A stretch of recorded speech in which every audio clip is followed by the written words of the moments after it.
This is lesson 4.2, compound inequalities.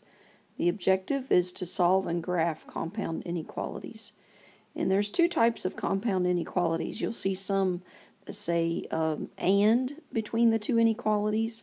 And the solution to those two inequalities are what those two inequalities have in common.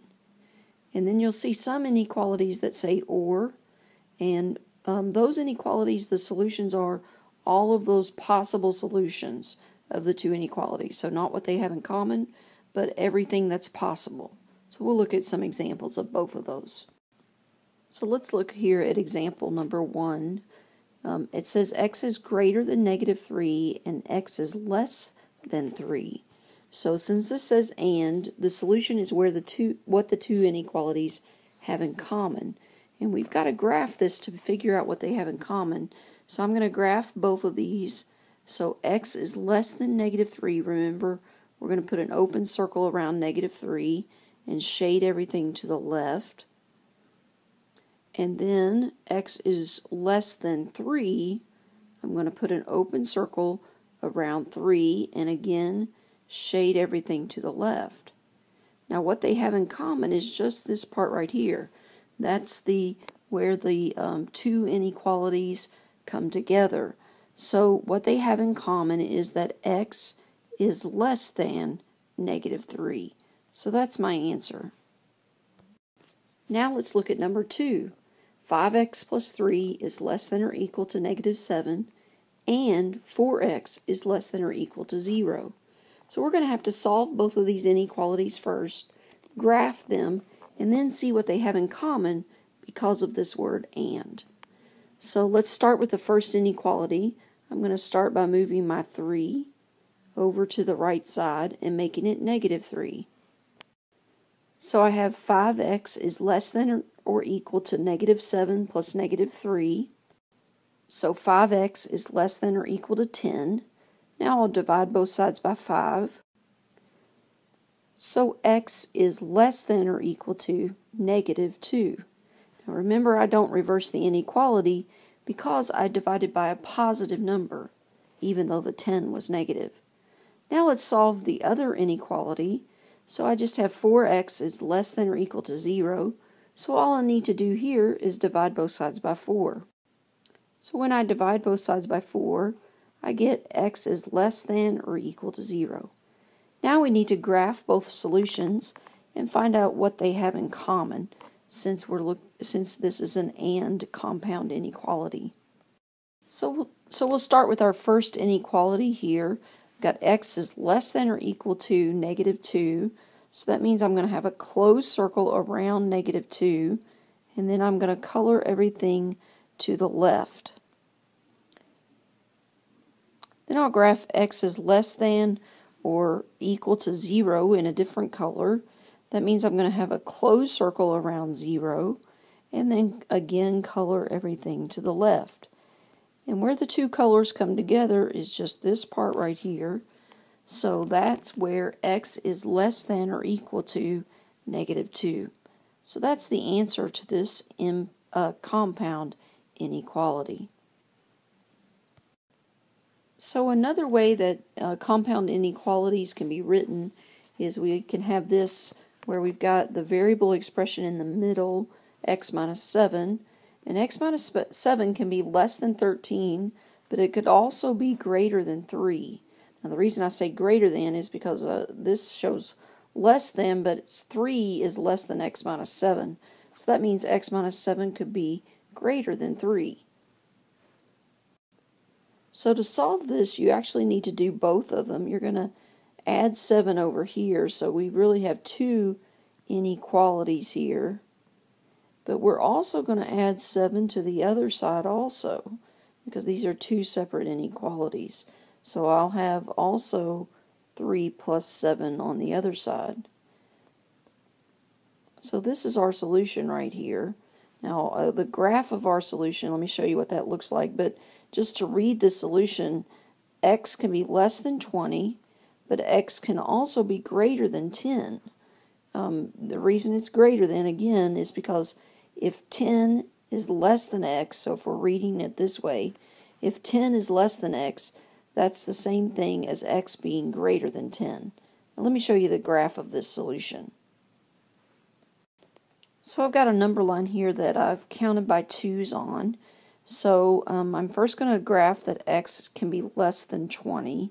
So that's an open circle around 20. And I'm shading everything to the left.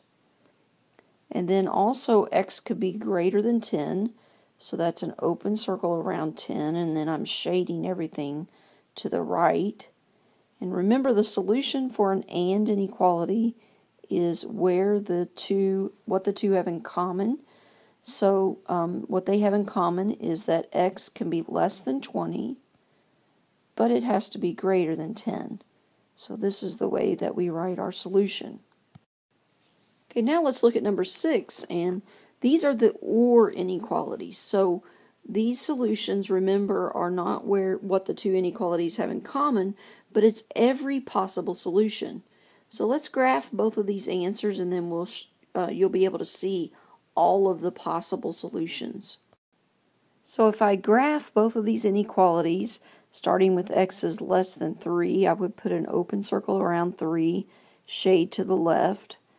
And then if I graph x is less than 6, I'd put an open circle around 6, and again shade to the left.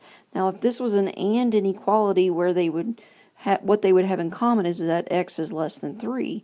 But because this is an or compound inequality, I want all of the possible solutions, which is everything that I've shaded on the graph.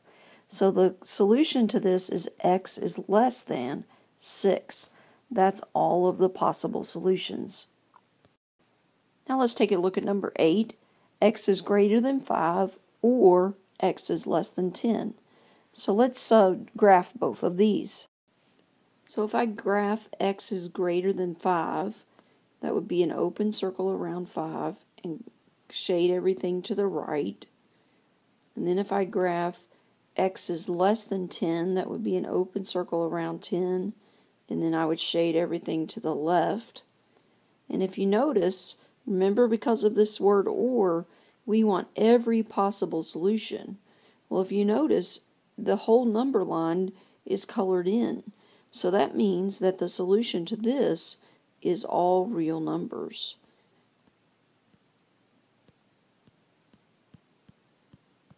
Everything is colored in, so it's infinite solutions or all real numbers. Now if this was an and compound inequality, we would want just what they have in common.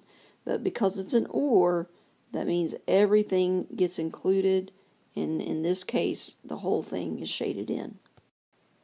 Okay, the last problem I want to do is number 16, and we've got a compound inequality with the word and. So remember, when we graph this at the end, we want to find what these two inequalities have in common. So we're going to solve each of these inequalities separately, and then graph them and find what they have in common. So I'll start with the left inequality, and I'll move my 1 over to the same side of the inequality as the 3. So I made my subtraction plus negative. I moved my 1 over, and since it was positive, I made it negative on the other side. So I have negative x is greater than 3 plus negative 1. If you want to, we can put a 1 in front of that x. That'll make it easier in a minute when we get ready to divide. So let's go ahead and simplify.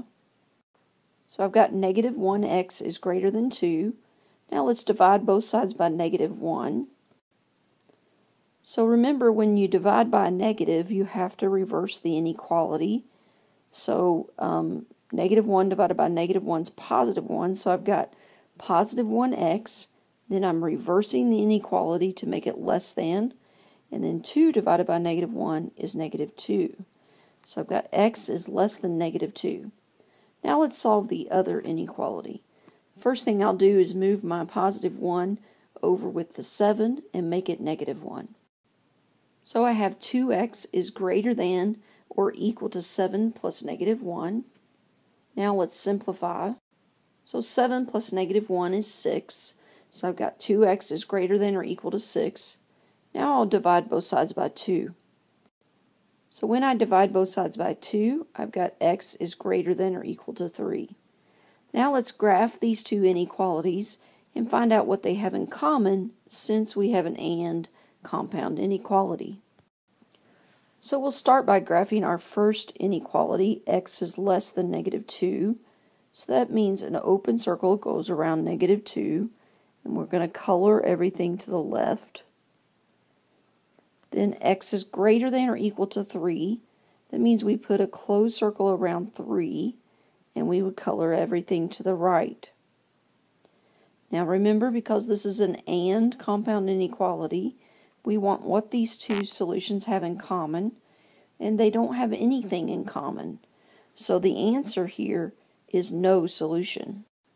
Because these inequalities don't have anything in common, there is no solution. So your homework 4.2, numbers 1 through 28, is not due until Thursday. I know this is kind of a harder topic. I want you to really take your time with it. You have to do a lot of graphing to figure out what the solutions are, since a lot of times you're having to figure out what they have in common. So take your time with this. We'll work on it again tomorrow, and it'll be due on Thursday. Remember, 80% by Thursday so that you can listen to music.